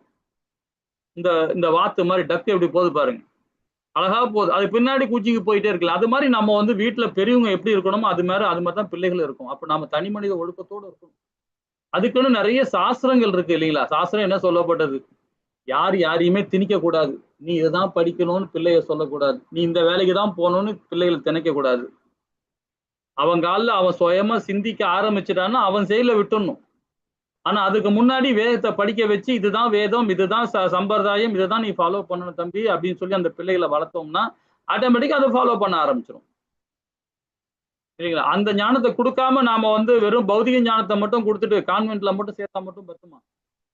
ஆன்மீக ஞானத்தை கொடுத்தா தானே அது கரெக்டா செயல்படும் இல்லைங்களா? பௌதிக ஞானமா பணம். அப்ப பிள்ளைய போய் அப்பா அம்மா வளர்க்கணும்னா அவங்களுக்கு பணம் செலவு பண்ணுமே, அவங்க தனியா ஒரு ரூம் கட்டணுமே, அவங்க தனியா ஒரு செலவு பண்ணணுமே, அப்படி போயிடும் மைண்ட், பௌதிகத்துல போயிடும். அப்ப சமுதாயம் கெட்டுதான் போகும் இல்லைங்களா? அப்போ தனி மனித ஒழுக்கம் ரொம்ப இம்பார்ட்டன்ட். யாரா இருந்தாலுமே வீட்டுல இருக்கோம் பாத்தீங்கன்னா ரொம்ப இம்பார்ட்டன்ட் என்னன்னா அந்த கணவனும் மனைவியும் கரெக்டா அந்த குடும்பத்தை வழி நடத்தி போனாங்கன்னா பிள்ளைகளும் அது மாதிரி வழி நடக்க ஆரம்பிச்சிடும். அந்த குடும்பம் நல்லா இருந்ததுன்னா அந்த பக்கத்து வீட்டுக்காரன், அக்கம் போத்துக்காரன், தெருவுக்காரங்க எல்லாமே சரியாவாங்க. அந்த குடும்பம் என்ன மாதிரி அழகா போறாங்க, அது மாதிரியே குறைஞ்சபட்சம் அந்த மாதிரி செயல்படணும்னு நினைப்பாங்க. அந்த தெருவு கரெக்டா இருந்ததுன்னா 4 தெருவுல இருக்கவங்க பார்ப்பாங்க, அந்த தெருவு எவ்வளவு கிளீனா வச்சிருக்காங்க, எவ்வளவு நீட்னஸா போறாங்க, எப்படி அழகா நடந்துக்கிறாங்க. அது மாதிரி நம்ம அக்ரஹார் தெருவா பா சூப்பர் தெருவுப்பா அப்படின்னு. இன்னைக்குதான் அக்ரஹார் தெருவு பார்த்தீங்கன்னா பாதி பேர் இஸ்லாமியர், முஸ்லீம், கிறிஸ்டின் வந்துட்டாங்க. அக்ரஹார் தெரு என்னைக்குமே விற்க கூடாதுன்னு வேதமே சொல்லுது. அக்ரஹார் தெரு எது? கோவில் தான் கோவிலோட சொத்து. அது கோவில் இனமா கொடுத்த வீடு. இன்னைக்கு பாத்தீங்கன்னா இன்னைக்கு பிரசவத்திலேயே பாத்தீங்கன்னா கங்காதீஸ்வரர் கோவில் பக்கத்துல பாத்தீங்கன்னா ஃபுல்லா வந்து கோவில் சொத்து தான். அக்ரஹார் தெரு இப்ப எல்லாமே கிறிஸ்டின், முஸ்லீம் வந்து நிக்கிறாங்க, இடம் வாங்கி வச்சிருக்காங்க. எல்லாமே கோவில் சொத்து எல்லாமே. சோ இது போல நிறைய இடத்துல அது மாதிரி தப்பு பண்றாங்க, பிராமணரே பண்றாங்க. இந்த அக்ரஹார் தெருவா இது, இவர் நாக்கிமார் தெருவா இது, நாயுடு தெருவா எப்படி, மோலையார் தெருவா இப்படி ஒரு தெரு பேரை வச்சு நாம வந்து அந்த மாதிரி இது பண்றாங்க. இது ஒரு ஜாதியா ஆக்கி விட்டாங்க இல்லைங்களா? சோ நம்ம வந்து தனி மனித ஒழுக்கம் இருக்கும்போது அந்த குடும்பம் மேன்மையடையும், அந்த நகரம் மேன்மையடையும், அந்த நாடு மேன்மையடையும், அந்த உலகம் மேன்மையடையும் இல்லைங்களா?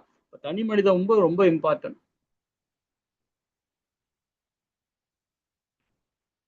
அதுதான் பகவான் ஏன் சிறந்த தலைவர் செயல்படுகிறார்னு பாத்தீங்கன்னா முன்மாதிரி வாழ்க்கையை வாழ்வதற்கு தான்.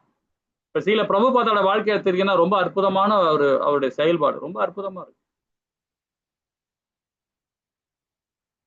யாராவது இவரோட வயசுல பாருங்க, 1896ல பிறந்துட்டு 65ல வெளியே போறார். அப்ப என்ன வயசாவது பாருங்க.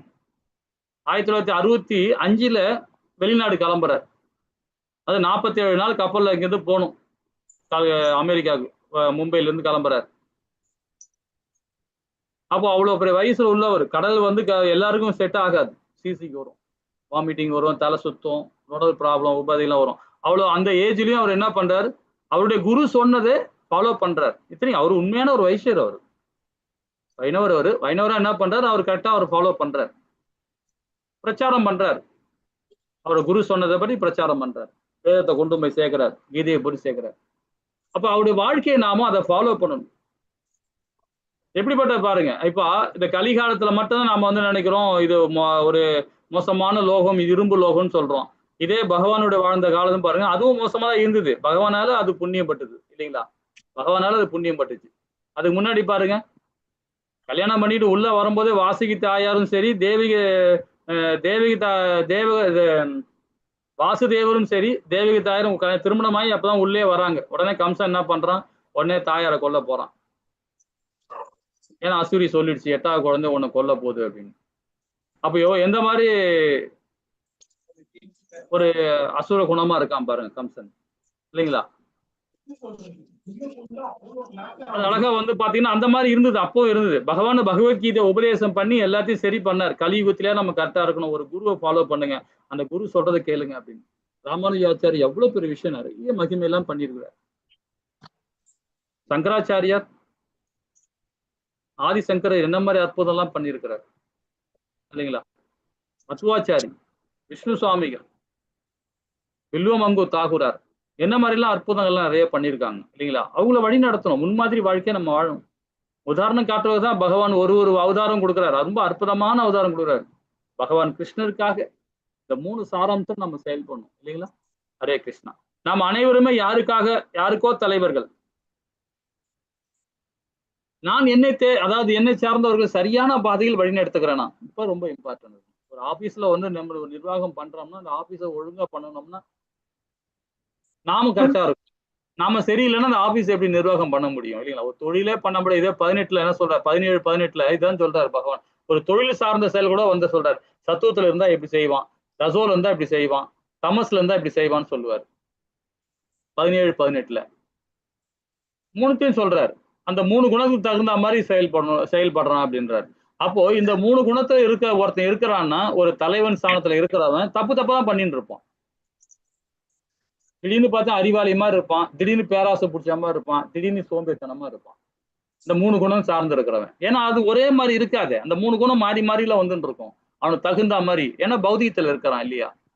அப்போ அந்த தலைவன் ஸ்தானத்துல இருக்கிறவன் எப்படி இருக்கணும்னு பாருங்க, சுத்த சத்துவத்துக்கு போற மாதிரி நடந்துக்கணும்.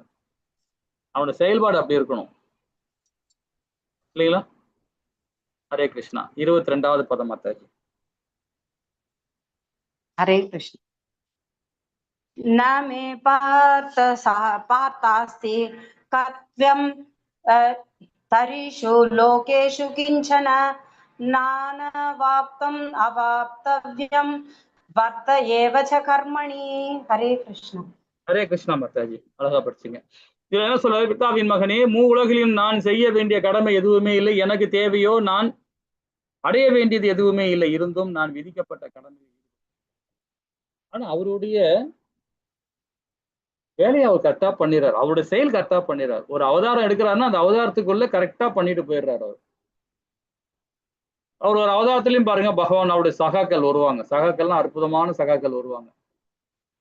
ராமபிரானுக்கு பாத்தீங்கன்னா லக்ஷ்மணன் வந்துட்டார், கிருஷ்ண பரமாத்மாவுக்கு பலராம ஐயா வந்துட்டார் இல்லைங்களா.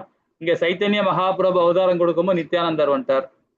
இது மாதிரி அதே மாதிரி எல்லாருக்கும் ஒரு குரு வச்சிருக்கிறாங்க. இப்ப நம்மளுடைய சைத்தன்ய மகாபிரபுக்கு பார்த்தா 2 குரு இருக்காங்க, ஈஸ்வர பூரி இருக்காங்க, மாதேந்திர பூரி இருக்கிறாங்க, 2 பேர் இருக்கிறாங்க, 2 குரு அவருக்கு. அதே மாதிரி வந்து பாத்தீங்கன்னா கிருஷ்ண பரமாத்மா குரு இருக்காரு, ராமபிரானுக்கு குரு இருக்கிறாங்க. அவங்க குரு பூர்வமா உட்கார்ந்து அவங்க அந்த வேதத்தை படிச்சு உள்வாங்கி அதை வந்து செயல்படுறாங்க, அது கொண்டு வராங்க. ஏன்னா வேதத்தை கொடுத்தவர் அவங்கதான், பட் இருந்தாலும் மக்களுக்கு எப்படி இருக்கணும், நாம முன்மாதிரியாம இருக்கணும் இல்லையா. அது அழகா வந்து அந்த அவங்க சகாக்களோட வந்து போயிடுறாங்க. இது 23 படிச்சுட்டு விளக்கம் படிக்கலாம் மாதாஜி. ஹரே கிருஷ்ணா. 23 படிச்சு. ஹரே கிருஷ்ணா. யதி ஹ்யஹம் ந வர்த்தேயம் ஜாது கர்மன் யதந்திரிதः மம வர்த்தமானு வர்த்தந்தே மனுஷ்யாः பார்த்த சர்வசः. ஹரே கிருஷ்ணா. ஹரே கிருஷ்ணா மாதாஜி. ஏனெனில் விதிக்கப்பட்ட கடமைகளை கவனத்தோடு செயலாற்ற நான் எப்போதாவது தவறினால் மனிதர் எல்லாம் நிச்சயமாக என் பாதையை பின்பற்றுவார் அப்படின்றார். இப்ப நான் ஒரு கேள்வி கேட்கிறோம் இதுல என்ன கேள்வி பாத்தீங்கன்னா, இந்த இடத்துல 23வது பதத்துல ஏனெனில் விதிக்கப்பட்ட கடமைகளை கவனத்தோடு செயலாற்ற நான் எப்பொழுதாவது தவறினால் மனிதர் எல்லாம் நிச்சயமாக என் பாதையை பின்பற்றுவார் அப்படின்றார். அப்ப பகவானுக்கு விதிக்கப்பட்ட கடமை இருக்கா? பதில் சொல்லுங்க பாப்போம்.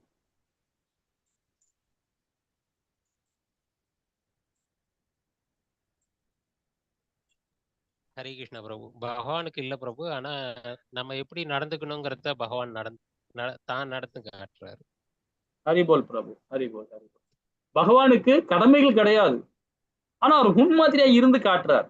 அதே மாதிரி வந்து பாத்தீங்கன்னா அவருக்கு எதையும் அடைய வேண்டிய ஆசையே இல்லை, அவருக்கு ஆசைகளே கிடையாது அவருக்கு. அதே மாதிரி அவர் எந்த தேவையும் இல்லை அவருக்கு, பகவானுக்கு. ஆனா நமக்காக தான் அவர் போராடுறார். இப்ப பாருங்களேன், தேர்ல ரதத்தை வந்து சாரதியா இருந்து, பார்த்த சாரதியா இருந்து ரதத்தை ஓட்டுறார். எவ்வளவு இன்னல்கள் பாருங்க அவருக்கு, இல்லைங்களா? அர்ஜுனை பார்த்து ஒருத்தன் விடுறான், அம்பு விடுறான்னா ஒரு நேரம் பார்த்து அவர் கண்ணத்துல கீச்சின்னு போகும், இங்கே போகும், அவர் மேலேயும் படும். அவனை 8 பேர் ஒதிப்பான், வில்லு அம்பு ஒத்து குத்துவான், இங்க போ, இந்த சைட்ல போ, அந்த சைட்ல போன்னு குத்துவான். அதாவது ஒரு சாரதி உள்ள செயல் அது. அர்ஜுனன் செஞ்சான் செயல், அது வேற விஷயம். ஏன்னா அது அவ்வளவு கடுமையான செயல் இல்லைங்களா? அது சாரதியா இருக்கு. எதுக்காக? நமக்காக தான். அதே மாதிரி வந்து பாத்தீங்கன்னா யாகசுயாக நடக்கும்போது பகவான் வர பக்தர்கள் எல்லாருடைய பாதங்களை கழுவி அவருடைய செருப்பை சுத்தப்படுத்துற வேலை எனக்கு கொடுன்னு சொல்லிட்டு கேட்டு வாங்கினார். யார்கிட்ட? யுதிஷ்டர் கிட்ட. யுதிஷ்ட மகாராஜா கேட்டு வாங்கினார் பகவான். துரியோதனுக்கு ஒரு என்ன வேலை? வர ஆளுங்களுக்கு வந்து பிரசாதம் பண்ணி கொடுக்கறது, அந்த சாப்பாடு விஷயத்துல நீ பாத்துக்கோ. பீஷ்மருக்கு வந்து பாத்தீங்கன்னா அவருக்கு வந்து பாத்தீங்கன்னா அந்த வர நிகழ்ச்சி எல்லாம் ஏற்பாடு பண்ணி கொடுக்கறது, இப்படி எல்லாருக்கும் ஒரு வேலை கொடுத்துறாரு யுதிஷ்ட மகாராஜா. ஆனா கிருஷ்ண பரமாத்மா என்ன பண்றாரு? எனக்கு அந்த வேலையை கொடுன்றாரு. என்ன வேலை கொடுக்குறோம்னா, வர பக்தர்களுக்கு காலை சுத்தம் பண்ணி கொடுக்கணும், அதே மாதிரி அவர் செருப்புகளை சுத்தம் பண்ணி வைக்கணும். அவருக்கு அதான் வேலை. அவரே கேட்டு வாங்கினார். எதுக்காக வாங்குறாரு? நாம அது மாதிரி இருக்கணும். இன்னைக்கும் பாத்தீங்கன்னா கோவில் எல்லாம் நிறைய பேர் இங்கெல்லாம் கிடையாது, சவுத் இந்தியாலாம் கிடையாது, நார்த் இந்தியாலாம் இன்னைக்கும் கோவிலுக்கு போனீங்கன்னு வச்சுக்கலாம், அவங்க செருப்பை உட்காந்து கிளீன் பண்ணிட்டு இருப்பாங்க. அவங்க செருப்பு இல்ல, வர பக்தர்கள் செருப்பு வாங்கி கிளீன் பண்ணுவாங்க. கிளீன் பண்ணிட்டு அதை கரெக்டா அடுக்கி வைப்பாங்க. இன்னைக்கும் உண்டு, நிறைய கோவில்ல பாத்தீங்கன்னா இன்னைக்கும் உண்டு. சோ அந்த மாதிரி மனப்பான்மை நமக்கு இருக்கணும். தாழ்ந்த மனப்பான்மை. கோவில் கிட்ட போனாவே தாழ்ந்த மனப்பான்மை இருக்கும். தான் என்ற அகந்தை, நான் விஐபி, நான் டாக்டர் படிச்சிருக்கேன், அட்வொகேட் படிச்சிருக்கேன், அப்படி படிச்சேன் இப்படி படிச்சேன்னு கடவுள்கிட்ட போக கூடாது. நம்ம எப்படி இருக்கணும்? தாழ்ந்திருக்கணும் பகவான் கிட்ட போகும்போது, கோவில்ல மட்டும், இல்லைங்களா? அப்ப அவருக்கு விதிக்கப்பட்ட கடமை இல்லை, அவர் எதையும் அடைய வேண்டிய ஆசையும் இல்லை, அவருக்கு எந்த தேவையும் இல்லை. நமக்காக தான் அந்த எல்லா விதமான சிறப்பும் அவர் செய்கிறார், இல்லைங்களா? பொறுப்பான பகவான், அதாவது பகவான் கிருஷ்ணர் முற்றிலும் சுதந்திரமானவர். பகவான் கிருஷ்ணர் விதிக்கப்பட்ட கடமையை கடைபிடிக்கிறார். அவருடைய விதிக்க கடமையை அவர் ஃபாலோ பண்றாரு கரெக்டா. பகவான் கிருஷ்ணர் முன்மதியாம் இருந்து வழி நடத்துகிறார். பகவான் பூர்ணமானவர், நாமெல்லாம் பூர்ணமற்றவர்கள். ஏன்னா ஜீவாத்மா வந்து வீழ்ச்சி அடையக்கூடியவர்கள். பகவானுக்கு இப்போ நம்ம பேசவே கூடாது, இருந்தாலும் இந்த இடத்துல சொல்லப்படுறாங்க ஜீவாத்மா பத்தி, பகவானை பத்தி. அதனால் பகவானுக்கு கடமைகள் இல்லை, நமக்கு விதிக்கப்பட்ட கடமைகள் உள்ளன, இல்லைங்களா? ஹரே கிருஷ்ணா மாதாஜி. 24வது பதம் மாதாஜி. உத்சீதயுர் இமே லோக ந குர்யாம் கர்ம சேதஹம் சங்கிரஸ்ய ச கர்த்தாஸ்யாம் உபஹன்யாம் இமாஹ பிரஜாஹ. ஹரே கிருஷ்ணா. ஹரே கிருஷ்ணா. விதிக்கப்பட்ட கடமையை செய்யாவிடில் இந்த உலகம் எல்லாம் சீரழிந்து விடும். தேவையற்ற ஜனங்கள், அதாவது தோன்றுவதற்கு காரணமாகி விடுவேன். அதன் மூலம் எல்லா உயிர்வாளியும் அமைதியும் ஆகிவிடுவேன்றார். இப்ப நம்ம ஒரு விவசாயம் பார்க்கிறோம். விவசாயம் பார்க்கறதுல பாத்தீங்கன்னா பயிர் கூட நிறைய தேவையில்லாத பயிர்லாம் முளையும், இல்லைங்களா? களை எடுப்பாங்க. களை எடுக்குன்னு சொல்றது பாத்தீங்கன்னா தேவையில்லாத பயிர் உள்ள செடிங்கெல்லாம் முளைச்சு கிடக்கும். அதெல்லாம் பிடிங்கி எடுக்கணும். இது ஒரு சத்தினோட வேலை. ஆனா வேக்காட்டுல வேலை பாரு ஒரு வியாபாரியோட வேலை, வைஷ்ணோட வேலை. ஆனா ஒரு சத்திரியன் என்ன பண்ண, நாட்டு மக்களுக்கு அந்த மாதிரி மக்களை என்ன பண்ணணும், தண்டனை கொடுக்கணும், தண்டனை வாங்கி கொடுக்கணும், தப்பு பண்ணாலும் தண்டனை வாங்கி கொடுக்கணும். அது சத்திரியனோட வேலை. ஆனா பகவான் என்ன பண்றார், தேவையற்ற ஜனங்களை தோன்றுவதற்காக காரணமாறார். எப்படி காரணமா ஆக்கப்படுவார், அவருடைய கடமையை அவர் செய்யலன்னா. இப்ப நான் விதிக்கப்பட்ட கடமையை செய்யாவிடில் இந்த உலகம் எல்லாம் சீரழிந்து விடுன்றார் பகவான். ஏன்னா அந்த துவாதயுகத்துல வந்து பாத்தீங்கன்னா இந்திர பகவான் எல்லாருமே போய் பிரம்மா கிட்ட முறையிடுறாங்க. இந்த மாதிரி ரொம்ப அட்டூழியம் ஆகி போச்சு பூலோகத்துல, ரொம்ப அதர்மம் அதிகமானால பூமி பாரமே தாங்க முடியலன்ட்டு பூமாதேவி ரொம்ப கவலைப்பட்டு இருக்காங்க. அப்புறம் பூமாதேவியே போறாங்க, போய் அவங்க போய் முறையிடுறாங்க. அப்போ நேரா பிரம்மா என்ன பண்றாரு, எல்லாரையும் கூட்டுக்கிட்டு பகவான் கிட்ட போறாங்க. பகவான் என்ன பண்றாரு, கண்டிப்பா அதுக்கு ஒரு நேரம் வரும், அந்த நேரத்துக்கு தகுந்த மாதிரி நான் அவதாரம் கொடுக்குவேன்றார். அப்புறம் என்ன பண்றாரு, ஆல்ரெடி அப்பயும் சொல்றாரு, அதுக்குள்ள நேரம் வந்தாச்சு, இப்ப எல்லாருமே வந்து என்னுடைய சகாக்கள்லாம் கீழே இறங்கி அவங்க ஸ்தானத்துல போய் நிக்க ஆரம்பிச்சிட்டாங்க, நான் கண்டிப்பா வருவேன், வந்து அவதாரம் கொடுக்குறேன்றார் பகவான். ஏன்னா பகவான் எப்பெல்லாம் அவதாரம் கொடுக்குறாரோ அப்படி அவங்க சகாக்கள்லாம் முன்னாடியே ரெடி ஆயிடுவாங்க. பலராம ஐயா முன்னாடியே போயிட்டார். அதே மாதிரி வந்து பாத்தீங்கன்னா இவரு வியாசர் வந்து கீழே இறங்கிட்டார். எல்லாமே கீழே இறங்கியாச்சு, கங்கை எல்லாம் உள்ள போயாச்சு, கங்கை எல்லாம் வந்துட்டு அவங்கவுங்க ஸ்தானத்துல போய் நின்ட்டாங்க, எல்லாருமே அப்படி நின்ட்டாங்க. பகவான் அவதாரம் கொடுக்க போறாரு. ஏன்னா இவங்க எல்லாம் பகவானுடைய சகாக்கள், இவங்க எல்லாம் பகவானுடைய மனைவி எல்லாம் பிறந்தாகணும், அவர் அனந்தம்பி எல்லாம் பிறந்தாகணும், எல்லாம் உற்றாருடைய எல்லாம் பிறந்தாகணும். அவங்க சகாக்கள்லாம் பகவானுக்கு அவருடைய செயல்பாட்டுக்கு அதுக்கு ஏத்த மாதிரி அவர் பிளான் பண்ணி வர ஆரம்பிச்சிட்டார். அப்ப பூமாதேவிட்ட சொல்றார், ஆல்ரெடி எல்லாருமே வந்து போக ஆரம்பிச்சிட்டாங்க, நான் கரெக்டான டைம்ல நான் வருவேன் அப்படின்றார். அப்புறம் யமுனாவும் வர ஆரம்பிச்சிருச்சு, யமுனா நதியும் பாய, முதல்ல கங்கை தான் இருந்தது, அப்புறம் யமுனா நதி பாய ஆரம்பிச்சிருச்சு. சோ அது ஒரு பெரிய ஸ்டோரி, அது நம்ம சொல்லலாம் 4, 5 பாகத்துல வரும்போது, அத்தியாயத்துல வரும்போது அதை பத்தி சொல்லலாம். அவர் என்ன சொல்ற, நான் விதிக்கப்பட்ட கடமையை செய்யாவிடில் இந்த உலகம் எல்லாம் சீரழிந்து விடும், தேவையற்ற ஜனங்கள் தோன்றதுக்கு காரணமாகிடுது இல்லைங்களா. அப்ப முன்மாதிரியாக இருந்து ஏன் வழி நடத்துகிறார், மற்றவர்களுக்கு காரணம் கருத்துக்காக அல்ல,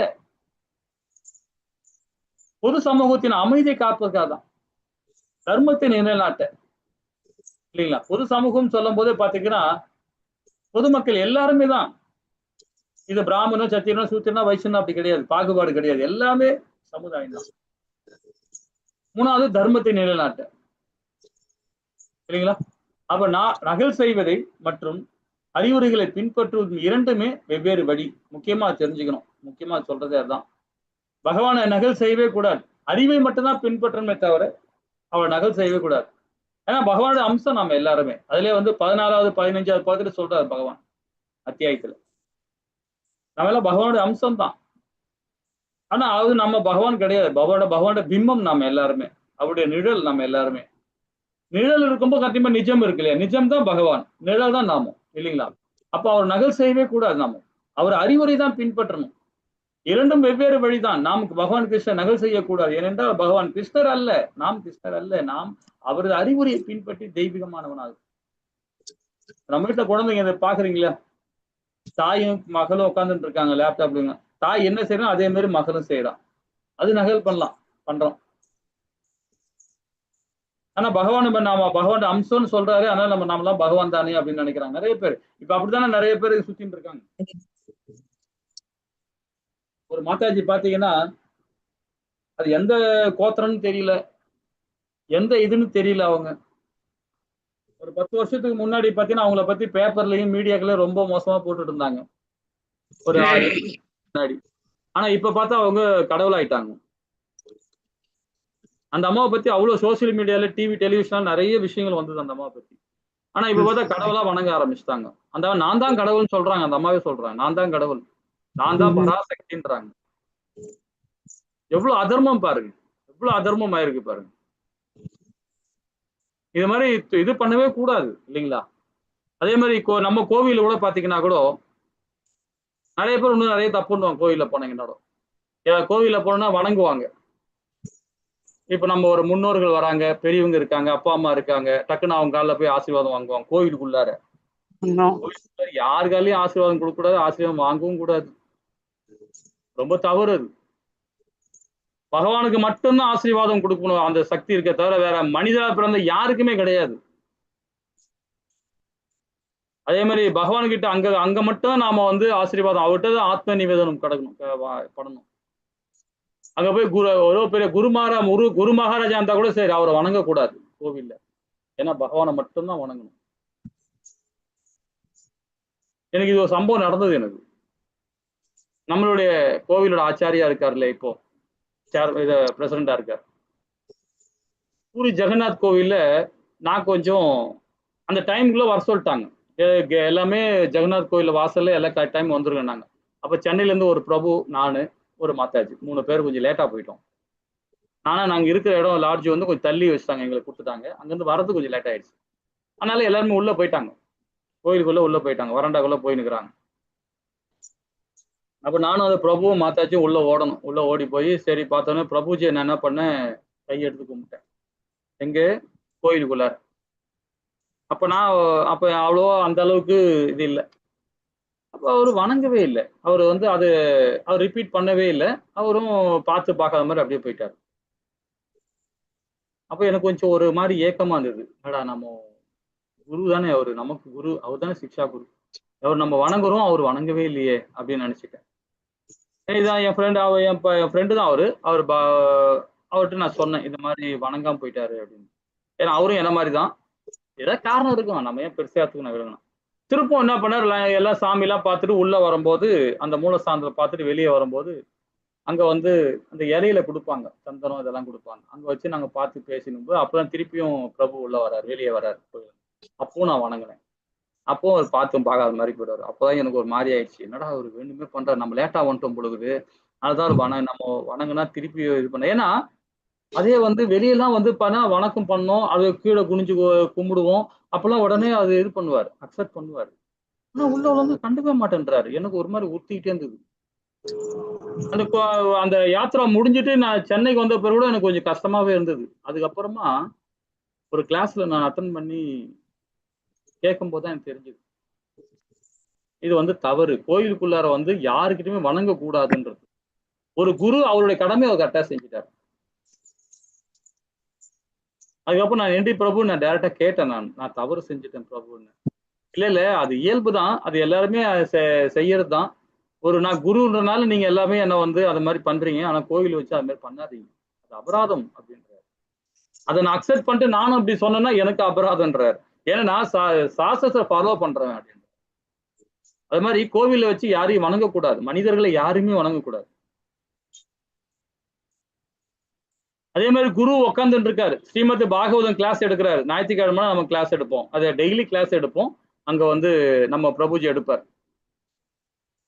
அப்போ நிறைய பேர் வணங்குவாங்க, கீழே விழுந்து கும்பிடுவாங்க. அப்போ கும்பிடக்கூடாதுன்னு சொல்லுவார். ஸ்ரீமத் பாகவதம் கும்பிடுறத கூட அங்க எடுக்கும்போது கும்பிடக்கூடாதுன்னு சொல்லுவார், சத்தம் போடுவார். கும்பிடும் போது பகவான விக்கிரகத்துக்கு முன்னாடி கும்பிடுங்க அப்படின்வார். அவரு எப்பவுமே பகவான் விக்கிரகத்துக்கு முன்னாடிதான் வந்து ஸ்ரீமத் பாகவதம் கிளாஸ் எடுப்பார். அப்ப நாம குருவுக்கு அந்த மரியாதை பண்ணணும், பண்ணிதான் அப்ப பாகவதம் கிளாஸ்ல உட்காரும் போது அவருக்கு நம்ம ஆத்ம நிவேதனம் பண்ணிட்டு தான் நம்ம வந்து அந்த ஸ்தானத்துல உட்காரணும், அந்த ஸ்பேஸ்ல உட்காரணும். அதுதான் முறை. அப்போ பகவானுக்கு அந்த விக்கிரகம் இருக்குன்னா அந்த இடத்துல போகணும். அதே மாதிரி பகவானுடைய விக்கிரகம் அந்த மூலஸ்தானம் மூடி இருந்தாங்கன்னா அங்க வணங்கக்கூடாது. நட சாத்திட்டாங்கன்னா வணங்கவே கூடாது, ஆத்ம நிவேதனம் பண்ணவே கூடாது. பகவான் டிஸ்டர்ப் பண்ற மாதிரி அது அபராதம். சில பேர் பாத்தீங்கன்னா அப்பதான் ஊந்து கும்பிடுவாங்க, கோயில் நடை சாத்திருப்பாங்க, கீழே போய் தெரியாம உருளுவாங்க, கும்பிடுவாங்க, என்னென்ன பண்ணுவாங்க. அது மாதிரி செய்யக்கூடாது இல்லைங்களா? இது மாதிரி நிறைய சாஸ்திரங்கள் இருக்கு. இதுக்கெல்லாம் சதாசார் கிளாஸ் ஒண்ணு இருக்கு, ஞாயிற்றுக்கிழமை எடுக்கலான்னு இருக்கோம், பார்ப்போம். கோவில்ல பர்மிஷன் கொடுத்தானே எடுக்கலாம். சரி, ஓகே. பகவான் என்பது நம்ம நகல் செய்யக்கூடாது, பகவானுடைய அட்வைஸை நம்ம எடுத்துக்கணும், அவருடைய அறிவுரைகள் நம்ம எடுத்துக்கணும். அறிவுரை எதுக்கு கொடுக்குறது? பகவானுடைய வேதங்கள் மூலியமா, பகவத்கீதை, ஸ்ரீமத் பாகவதம், உபநிஷங்கள், இது மூலியமா நம்ம அவருடைய எடுத்து நம்ம அதை ஃபாலோ பண்ணோம் இல்லைங்களா?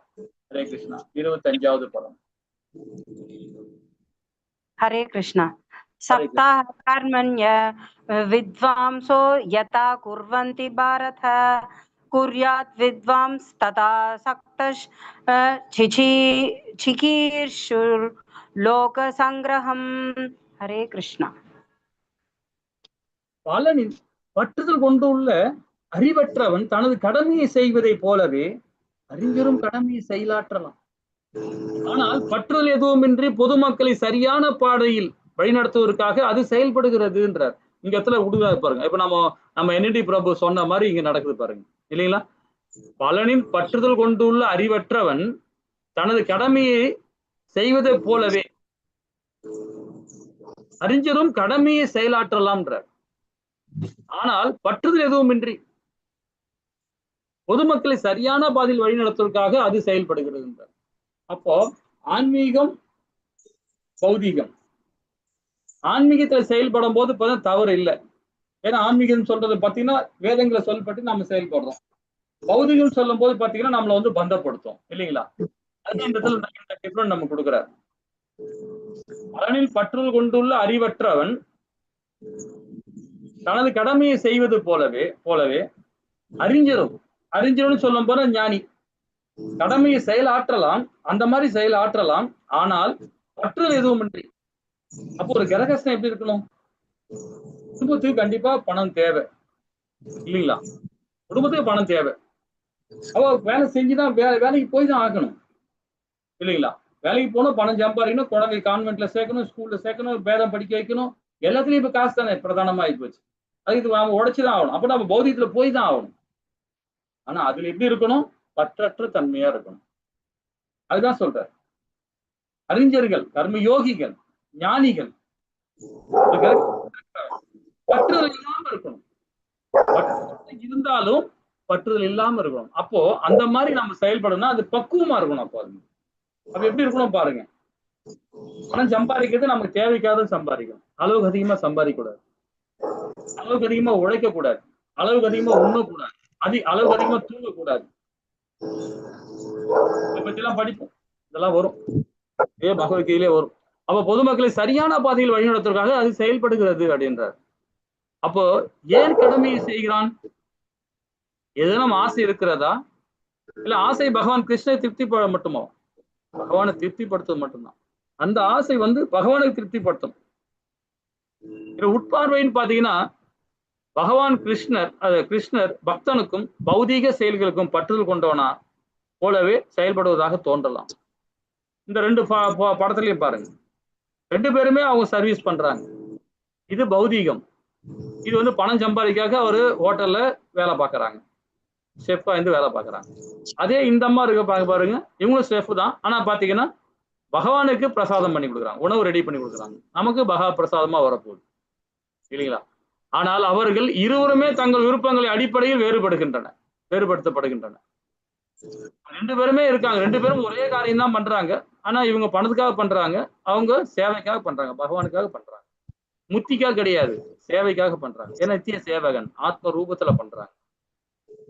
முத்தின்னு சொன்னா அவங்க செய்யற செயலை நம்ம கொச்சப்படுத்துற மாதிரி. நம்ம கோவில்ல சர்வீஸ் பண்ண வாங்கன்னு கூப்பிடுறது எதுக்காக கூப்பிடுறோம்னு பாத்தீங்கன்னா சேவைக்கு தான், முத்திக்காக நான் சொல்லவே மாட்டேன். முத்திக்குன்னு சொல்லவே கூடாது. இது சேவை, நம்ம கடமை, இல்லைங்களா? கோவில்ல போய் நம்ம வேலை பார்க்கறது, சர்வீஸ் பண்றது பாத்தீங்கன்னா நம்மளுடைய சேவை, அது நம்மளுடைய தர்மம். அது முத்தி கிடைக்கும் நம்ம உத்தரவாதம் கொடுக்க கூடாது. அப்போ அது மோகம் ஆயிடும், இல்லைங்களா? ஹரே கிருஷ்ணா. நாம் எதற்காக ஆசைப்படுகிறோமோ அது நம்ம இலக்கை நிர்ணயிக்கிறது. அது இன்பமா இருந்தாலும் சரி, துன்பமா இருந்தாலும் சரி, எதை நிர்ணயிக்கணும்? நம்மளுடைய செயல்பாடுக்கு ஏற்ற மாதிரி தான், இல்லைங்களா? ஆன்மீகமா பௌதிகமா? ஆன்மீகம் போது சதா நேரமும் பகவான் ஹரிநாமத்தை சொல்லிக்கிட்டே இருப்போம். அவருடைய வாசுதலத்துக்கு நம்ம போய் சேருவோம், இல்லைங்களா? பகவானுடைய வாசுதலம் எங்க? கோவில் வைகுண்டம், இல்லைங்களா? 26வது பதம் மாதாஜி. ஹரே கிருஷ்ணா. ந புத்தி பேதம் ஜனயேத் அஜ்ஞானாம் கர்ம சங்கினாம் ஜோஷயேத் சவ கர்மாணி வித்வான் யுக்தः சமாச்சரன். ஹரே கிருஷ்ணா. ஹரே கிருஷ்ணா மாதாஜி. விதிக்கப்பட்ட கடமைகளை பலன்களில் பற்று கொண்டுள்ள அறிவற்றவர்கள் மனதை அறிஞர்கள் குழப்பக்கூடாது சொல்லிட்டாரு பாருங்க. இன்னொன்னு பாருங்க, செயலிருந்து விலகுவதற்கு ஊக்குவிக்க கூடாது. மாறாக பக்தி உணர்வுடன் செயல்படுவதன் மூலம் எல்லாவித செயல்களையும் பகவான் கிருஷ்ணனுடைய படிப்படியாக முன்னேற்றத்திற்காக அவர்கள் ஆமா ஆச்சரணம். சரி, இந்த பதம் நம்மளுக்கு என்ன சொல்லி கொடுக்குதுன்னு யாராவது விளக்க முடியுமா? இந்த படம் இப்ப நல்லா படிங்க. திருப்பி நான் ஒரு படிக்கிறேன். விதிக்கப்பட்ட கடமைகளில் பலன்களை பற்று கொண்டு உள்ள அறிவற்றவர்களின் மனதை அறிஞர்கள் குழப்பக்கூடாது. நம்ம என்ன புரிஞ்சுக்கிட்டோம்?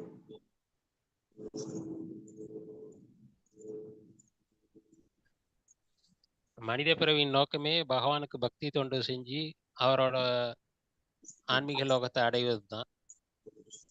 அதுக்காக எல்லாரையும் வந்துட்டு அவங்களோட விதிக்கப்பட்ட கடமைகள்ல இருந்து அது முக்கியம் கிடையாது, பகவானுக்கு பக்தி தொண்டு செய்யறது தான் முக்கியம்னு சொல்லிட்டு எல்லாரையும் இந்த பாதைக்கு வர வைக்க முயற்சி செய்யக்கூடாது. ஏன்னா அந்தந்த ஆத்மா அதோட கர்ம விளைவுகளின் அடிப்படையில ஒரு சூழ்நிலையில வைக்கப்பட்டிருக்கும்.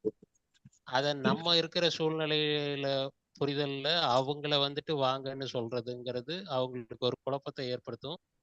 ஒருவேளை அவங்க நம்மளோட கட்டாயத்தின் பேர்ல வந்தாலும் அவங்களால ஆத்மார்த்தமா அந்த சூழ்நிலையில செயல்பட முடியாது. அதனால பகவானை திருப்திப்படுத்தாத யாகங்கள் வந்துட்டு பிரயோஜனம் இல்லைன்னு ஏற்கனவே நம்ம படிச்சிருக்கோம். அதனால பக்தர்களை வந்துட்டு அந்த படிப்படியாக முன்னேற்றத்திற்கு அவர்களை ஈடுபடுத்த வேண்டும்னு இங்க சொல்லப்பட்டிருக்கோம். சரிபால் பிரபு, அற்புதமா சொன்னீங்க, அற்புதமா சொன்னீங்க. நான் சொல்ல வேண்டியது எல்லாமே நீங்க சொல்லிட்டீங்க, அழகா சொல்லிட்டீங்க. இங்க என்ன சொல்லப்படும் நல்லா புரிதல் இருக்கு. ஹரே கிருஷ்ணா. என்ன சொல்றாரு அதுதான் கரெக்டா. விதிக்கப்பட்ட கடமைகளை பலன்களை பற்றுதல் கொண்டுள்ள அறிவற்றவர்கள் மனதை அறிஞர்கள் குழப்பக்கூடாது. ஏன்னா அடுத்த இது சொல்றாரு பாருங்க, செயலின் விலகுவதற்கு ஊக்குவிக்கவும் கூடாதுன்றார். ஒருத்தர் ஆன்மீகத்துக்கு வரலையா அவனை கம்பல் பண்ணக்கூடாது, கம்பல் பண்ணவே கூடாது. நீ வா, இப்படிதான் செயல்படு, இதுதான் நல்லது, இதுதான் செயல்படுன்னு சொல்லவே கூடாது. அது அவன் கர்ம வினை, அதை அவன் செஞ்சுட்டு இருக்கான். ஆனா அவனுக்குள்ளே பரமாத்மா இருக்கிறார், அவனுக்கு அந்த விதி இருக்கு. அவனுக்கு எப்போ வரணுன்றது தெரியும், பகவானுக்கு தெரியும். நாம அவனை குழப்பவே கூடாது. என்ன சொல்லலான்னு பாத்தீங்கன்னா, இந்த கோவில வந்து பிரச்சாரம் பண்ணு, இந்த இதெல்லாம் பண்ணு, இதெல்லாம் பண்ணுன்னு சொல்லலாம். எப்படி சொல்லலாம்னா, திணிக்க கூடாது. கோவிலுக்கு டொனேஷன் கொடுங்க, எனக்கு இதை பண்ணுங்க, இந்த பண்ணுங்க, அதை செய்யுங்கன்னு யாரையுமே திணிக்க கூடாது. இதெல்லாம் செய்யலாம், செஞ்சா பக்தி தொண்டு, அது நம்ம இது பண்ணலாம் இல்லைங்களா? அப்ப யாருமே நம்ம ஊக்குவிக்க கூடாது. ஏன்னா இப்ப அப்ப அவன் என்ன பண்ணது, இப்ப நல்லா வந்து குடும்பத்தை நடத்தின்னு இருக்காரு, சிறப்பா பண்ணிட்டு இருக்காரு, ஏதோ பிள்ளைகளை நல்லா நல்லா படிக்க வச்சிட்டாரு. அவருக்கு ஒரு 60 வயசான பிறகு பக்தி சேவைக்கு போலாம், அது வரைக்கும் பணம் சம்பாதிக்கலாம் அப்படின்னு நினைச்சுட்டு இருப்பாரு. இப்ப நம்ம போய் இடையில போய் நம்ம கூட குழப்பிட்டோம்னு வச்சுங்களேன். அவரை ஒரு நாள் கிளாஸ் ஒன்று அட்டன் பண்றாரு, கிளாஸ் ஒன்று அட்டன் பண்ண உடனே அவர் குழப்பி விட்டோம்னு வச்சுங்களேன். இந்த குழப்பம் எங்க போய் நிற்கும் தெரியுங்களா? அவர் குடும்பத்துல போய் நிற்கும். அவர் இதை விட அதிகமான பிரச்சனையை பார்க்க ஆரம்பிச்சிருவார் இல்லைங்களா? அவருடைய வாழ்வியல் எல்லாமே வேற மாதிரி போடும். உளவியல் ரூபியலுமா அவர் ரூபத்துல அவருக்கு ப்ராப்ளம் வர ஆரம்பிச்சிடும். ஸோ அது மாதிரி நம்ம அது அப்போ அவருடைய செயல் வந்து பார்த்தீங்கன்னா, அவர் குடும்பத்திலிருந்து விலக ஆரம்பிப்பார், சமுதாயத்திலிருந்து விலக ஆரம்பிப்பார். ஏன்னா இது பகவானு உள்வாங்கி வேலை செய்ய ஆரம்பிப்பார். ஆனா பகவானை உண்மையிலேயே உணர்ந்தவன், கீதையை உள்வாங்கினவன் குடும்பத்தையும் பார்க்கணும்னு நினைப்பான், சமுதாயத்தையும் பார்க்கணும்னு நினைப்பான், பக்தியும் கொடுக்கணும்னு நினைப்பான். அதுல பக்குவம் அடைவான். பக்குவம் அடைஞ்சு ஒரு குறிப்பிட்ட ஸ்டேஜ் வந்து சன்னியாசி எடுத்துப்பான் இல்லைங்களா? அதுதான் பக்தி தொண்டு மூலியமா தான். பகவானை உணர்ந்த பிறகு அவன் செயல்பட்டானா பிரச்சனையே இல்லை. ஆரம்ப ஸ்டேஜ் அதுதான் நம்முடைய சில பிரபுபாதா ரொம்ப அழகா சொல்றாரு. வேதங்கள் என்ன சொல்லி பாத்தீங்கன்னா, கனிஷ்டக அதிகாரி, மத்தியம அதிகாரி, உத்தம அதிகாரின்னு சொல்லுது. பக்தரை 3 விதமான அதிகாரியா பக்தரை பிரிக்கிறாங்க. கனிஷ்டக அதிகாரி வந்து ஆரம்ப கட்ட பக்தன். அவனுக்கு கொஞ்சம் விஷயம் தெரியாது, அவனை குழப்பக்கூடாது நம்ம. அதுதான் ஒரு லெவல், 2வது முதல் லெவல்ல படிக்கும்போது நம்ம கொஞ்சம் படிச்சோம், ஒரு இதுனா கீதைனா இப்படி அப்படின்ற மூல கருதான் படிச்சோம். இப்ப 2வது லெவலுக்கு வந்த அப்புறம் நம்ம நிறைய விஷயங்கள் படிக்கிறோம். இதே 3வது லெவலுக்கு போகும்போது உபநேசங்களை படிக்க ஆரம்பிச்சிடும். 4வது லெவலுக்கு போகும்போது பக்தி சாஸ்திரி படிக்க ஆரம்பிச்சிடும். எல்லாத்தையும் கரைச்சு குடிக்கும் இல்லைங்களா? ஹரே கிருஷ்ணா. அப்போ இந்த ரொம்ப இம்பார்ட்டன்ட். என்ன, அறிஞர்கள் அறியாமை உள்ளவர்களை எப்படி நடத்துகின்றனர்? அவர்கள் தொடர்ந்து செயல்படலாம், அவர்கள் பகவான் கிருஷ்ண உணர்வு செயல்களில் ஈடுபடுத்த வேண்டும் இல்லைங்களா? ஹரிபக்தியோட வீட்டுல இருந்துகிட்டே பகவான் ஹரிநாமத்தை சொல்லுங்க, வீடை கோவிலாக்குங்க, வீடை சுத்தப்படுத்துங்க, மனசு சுத்தப்படுத்துங்க. படுத்தினாவே போதும். பகவானுக்கு பிரசாதம் கொடுங்க, மக்களுக்கு கொடுங்க, சமுதாயத்துக்கு கொடுங்க, பிள்ளைங்களுக்கு கொடுங்க, ஆட்டோமேட்டிக்கா அவங்க சரியாயிடுவாங்க இல்லைங்களா? ஹரே கிருஷ்ணா. 27வது பதம். ஹரே கிருஷ்ணா மாதாஜி. हरे कृष्ण. प्राकृतेः क्रियमाणानि गुणैः कर्माणि सर्वशः अहंकार विमूढात्मा कर्ताहम् इति मन्यते। हरे कृष्ण। ஹரே கிருஷ்ணா. அகங்காரத்தினால் பாதிக்கப்பட்ட மயங்கிய ஆத்மா பௌதிக இயற்கையின் முக்குணங்களால் நடைபெறும் செயலுக்கு தன்னையே கர்த்தா என்று எண்ணிக்கொள்கிறார். இந்த இடத்துல பாருங்க, நம்ம செய்யற செயல் நாம தான் கர்த்தான்னு நம்ம என்றோம். ஆனா ஆக்சுவலா கிடையாது. இந்த முக்குணங்களால் தான் அந்த முக்குணங்கள் தான் நாம இந்த செயலை செய்யறோம். அதெல்லாம் புரிஞ்சுக்கணும். எதுக்கு காரணம் என்ன? அந்த அகங்காரம், பொய் அகங்காரம் நம்ம அதுல போய் மயங்கிடுறோம். அதுல பாதிக்கப்பட்டா நம்ம என்ன பண்றோம்? ஆத்திரப்பட்ட உடனே மதி மயங்கிடுது.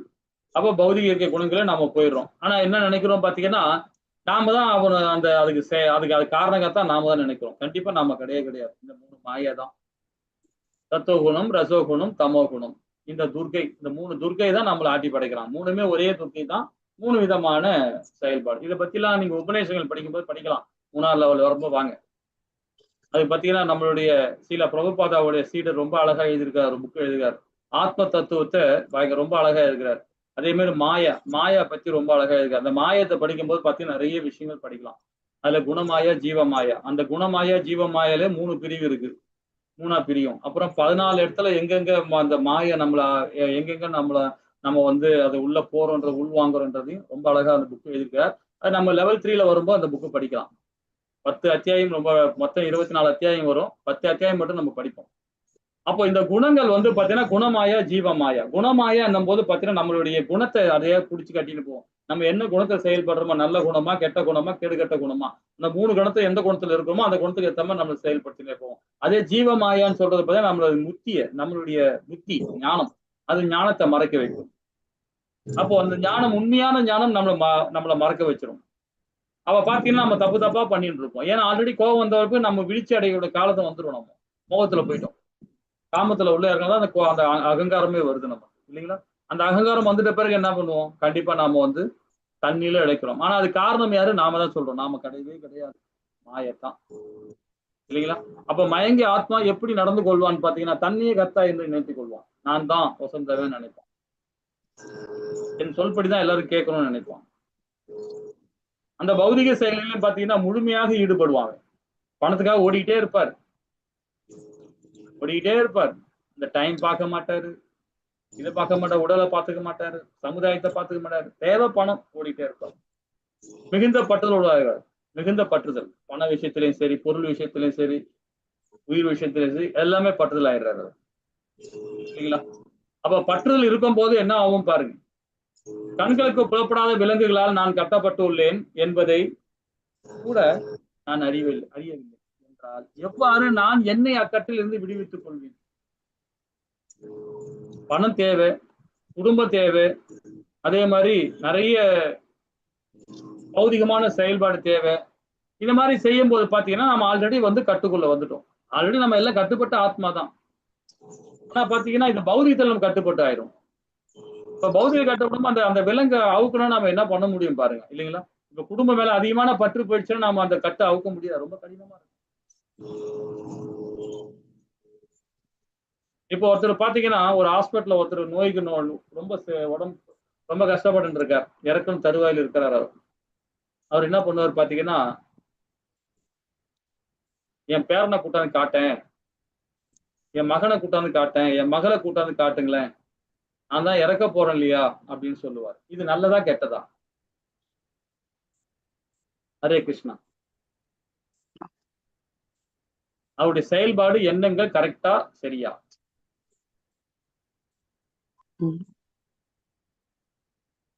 ஹரே கிருஷ்ணா மாதாஜி பிரபு.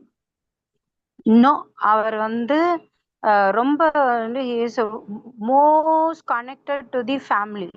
அப்போ அந்த அட் த லாஸ்ட் மொமெண்ட் பகவத் ஸ்மரணையோட நாம எல்லாரும் இருக்கணுமே கொண்டு, நான் குடும்பம், குழந்தைகள், இது அது அந்த மாதிரியான தாட்ஸ் எல்லாம் we should get rid of all those things. நம்ம கடைசி நிமிஷமா இருக்கு அப்படின்றச்ச பகவத் நாமா மட்டும்தான் ஸ்மரணை பண்ணணும். ஹரே கிருஷ்ணா மாதாஜி. ஹரே கிருஷ்ணா. அழகா சொன்னீங்க. வேற ஏதாவது விளக்கம் கொடுக்க முடியுமா? மாதாஜி சொல்லிட்டாங்க, வேற ஏதாவது சொல்ல முடியுமா? இறக்கும் தருவாயில் நோய்வாய்ப்பட்டிருக்கும் போது பேரனை பார்க்கணும், பிள்ளைகளை பார்க்கணும், மனைவியை பார்க்கணும், கணவனை பார்க்கணும், இதெல்லாம் பார்க்கணும்னு சொல்லவங்களுக்கு அது நற்கதியான்னு கேட்கும். கிடையாது பிரபு. ஹரிபோல் பிரபு. அவ்வளவுதான், ஷார்ட்டா சொல்லிட்டாரு. உண்மை அதுதான். அதுதான் 8வது அத்தியாயத்தை நம்ம படிக்க போறோம். 8வது அத்தியாயத்துல அர்ஜுனன் கேட்கிற 8 விதமான கேள்விக்கு 7 விதமான கேள்வி பகவான் ரொம்ப அழகா விளக்கம் கொடுக்கிறார். ஆனா விடை அளிக்கிறார் 7 விதமான கேள்வி. 8வது கேள்விக்கு அந்த அத்தியாயம் ஃபுல்லாவே கதையா சொல்றார். அந்த அத்தியாயம் ஃபுல்லா அதுதான். இறக்கும் தருவாலி எப்படி நீ செயல் பண்ணுன்றார் பகவான். ரொம்ப அற்புதமா சொல்றார். அஜிம்லால் கதையை கொண்டு கொடுக்கிறார் ஸ்ரீல பிரபுபாதா. ஸ்ரீமத் பாகவத தந்தையில் உள்ள விடுறார்.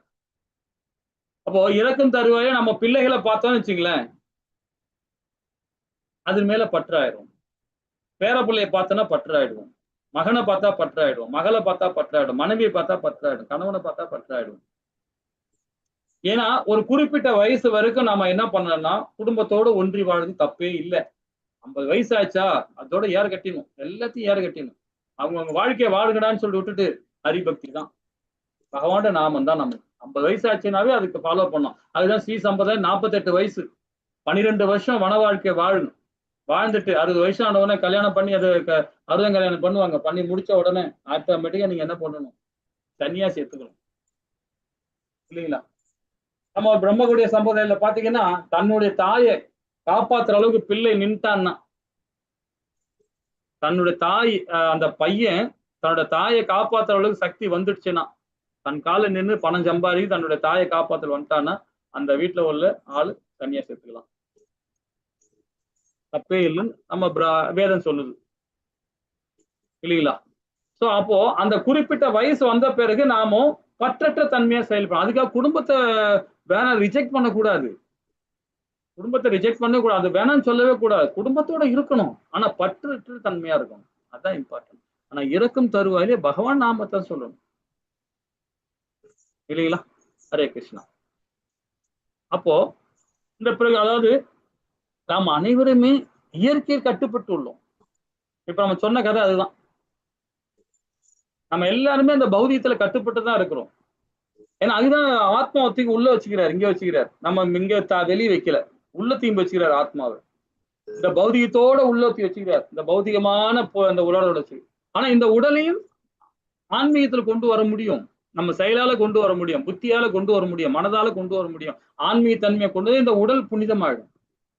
உடல் புனிதமான ஆட்டோமேட்டிக்கா ஆத்ம ரூபத்துல செயல்பட ஆரம்பிச்சிருவான் இல்லைங்களா? ஹரே கிருஷ்ணா. சரி, 28வது பதம் நாளைக்கு படிக்கலாமா? ஹரே கிருஷ்ணா. இதோட முடிச்சுக்கலாம். பஞ்ச கல்பத்ராய கிருப சிந்தே வச 14 பாவனீய வைஷ்ணவ ஜெய் ஸ்ரீ கிருஷ்ணா சைத்தன்ய ஆனந்த அத்வைத கதாதார ஸ்ரீவாசாதி பக்தர்கள். ஹரே கிருஷ்ணா ஹரே கிருஷ்ணா கிருஷ்ண கிருஷ்ண ஹரே ஹரே, ஹரே ராம ராம ராம ஹரே கிருஷ்ணா. ஏதாவது டவுட்னா